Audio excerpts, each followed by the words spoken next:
Morning everyone.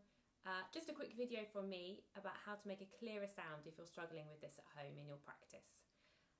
First things first, make sure your flute sits right in the middle of your lip, so you don't want it too high like this or too low like this.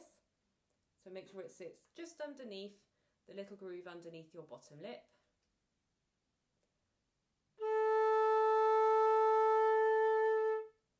The next thing to think about is how small the hole is between your lips when you blow.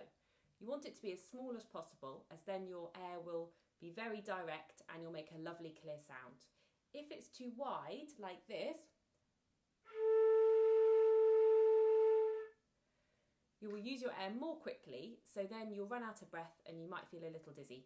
So if this is happening, try and make the hole much smaller. Then when you blow, you should get a lovely clear sound and you'll be able to blow for longer.